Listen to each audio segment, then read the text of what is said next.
ကျွန်တော်တို့ရဲ့ပြည်သူ့ချစ်တော်တယောက်ဆောင်ကြီးတမုံမြင့်ခါစုံကြမ်းမွေထိုင်းနိုင်ငံမှာကယ်လွန်လို့တွားခဲ့ရပြီလည်းဖြစ်ပါတယ်ပရိသတ်ကြီးအားလုံးမင်္ဂလာပါမြန်မာရုပ်ရှင်လောကမှာဆယ်စုနှစ်နီးပါးပရိသတ်တွေရဲ့အခိုင်အမာချစ်ခင်အားပေးမှုကိုရရှိထားသူအပြစ်ကင်းစင်တဲ့အပြုံးတွေနဲ့တပတ်မင်းသမီးလို့နာမည်ကျော်ကြတဲ့အကယ်ဒမီတမုံမြင့်ရဲ့အကြောင်းလေးကိုတင်ဆက်ပေးသွားမှာဖြစ်ပါတယ်သူမဟာချင်းပြည်နယ်ရဲ့တောင်တန်းတွေပေါ်ကနေမြန်မာရုပ်ရှင်လောကရဲ့ထိပ်ဆုံးစီကိုဘလိုမျိုးအားထုတ်ကြိုးစားမှုတွေနဲ့တက်လန့်ခဲ့လဲဆိုတာစိတ်ဝင်စားစရာလည်းဖြစ်ပါတယ်။တမုံမြခါစုံကြမ်းမွေးကိုချင်းပြည်နယ်ဖလန်းမြို့မှာမွေးဖွားခဲ့တာလည်းဖြစ်ပါတယ်။သူမရဲ့အနုပညာခီးလန်းဟာ2000ပြည့်နှစ်ဝန်းကျင်မှာမော်ဒယ်တူအဖြစ်စတင်ခဲ့တာလည်းဖြစ်ပါတယ်။တကယ်တော့တိုင်းရင်းသူတူဖြစ်တဲ့အတွက်အစောပိုင်းကာလတွေမှာဘာစကားခက်ခဲနဲ့ယဉ်ကျေးမှုကွာခြားချက်တွေကြားမှာရုန်းကန်ခရသူတူလည်းဖြစ်ပါတယ်။ဒါပေမဲ့သူမရဲ့ကြိုးစားအထောက်မှုတွေကမရက်တန့်ခဲ့ပါဘူး။သူ့မောင်ရဲ့တချင်းဗီဒီယိုထဲမှာစတင်ပြီးပရိသတ်တွေကသတိထားမိလာရကနေ TV ကြော်ညာတွေမှာသူမရဲ့သဘောတကျတည်ဆောက်မှုတွေကမြန်မာနိုင်ငံတော်မှာဟိုလေးတကြော်ဖြစ်လာခဲ့ပြီလည်းဖြစ်ပါတယ်။အဲဒီနောက်ပိုင်းမှာတော့ဗီဒီယိုဇက်ကားပေါင်းများစွာကိုတနေ့ထက်တနေ့တက်လာတဲ့တည်ဆောက်မှုတွေနဲ့အတူရိုက်ကူးလာခဲ့တာလည်းဖြစ်ပါတယ်ခင်ဗျာ။တမုံမြင့်ရဲ့အနုပညာသက်တမ်းမှာအရေးကြီးဆုံးမတိုင်ကတော့2010ပြည့်နှစ်ပဲဖြစ်ပါတယ်။အဲဒီနေ့မှာထွက်ရှိတဲ့အာရန်ရဲ့အင်းဝရဲ့တသက်ရဲ့ဆိုတဲ့ရုပ်ရှင်စကားကြီးမှာ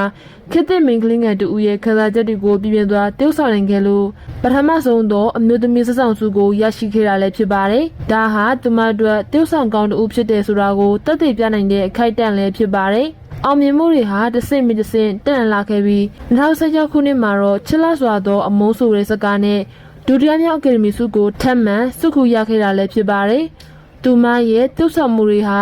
ဟန်ဆောင်မှုကင်းပြီးတပတ်အတိုင်းစီမျောနေတာကြောင့်ပရိသတ်တွေကသူမကိုတဘာဝမင်းသမီးဆိုတဲ့ပွဲကိုတောင်ပေးခဲ့ကြတာလည်းဖြစ်ပါတယ်။မင်းသမီးတူအနေနဲ့အောင်မြင်မှုတွေရဲ့ထိပ်တန်းဆုံးမှာရှိနေပေမဲ့တမုံမြင့်ဟာမိသားစုကိုအချိန်ပေးနိုင်တဲ့စံပြအမျိုးသမီးတူလည်းဖြစ်ခဲ့ပါတယ်။2014ခုနှစ်မှာတော့အိမ်အောင်ပြုခဲ့ပြီးလက်ရှိမှာတော့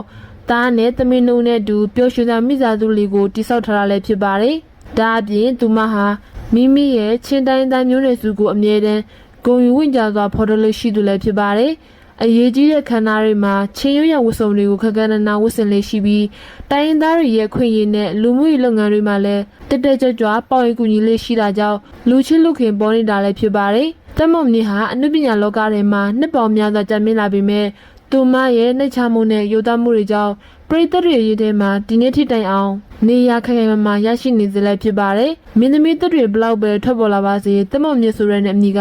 မြန်မာရုပ်ရှင်သမိုင်းမှာတောက်ပနေတဲ့ကျပွင့်တပွင့်ဖြစ်နေအောင်မှလည်းဖြစ်ပါတယ်။အောင်မြင်မှုဆိုတာကြိုးစားမှုယုံသားမှုရဲ့စိတ်ရှည်မှုတွေရဲ့ရလဒ်တွေဖြစ်တဲ့ဆိုတာကိုသူမကလက်တွေ့ပြသခဲ့တာလည်းဖြစ်ပါတယ်။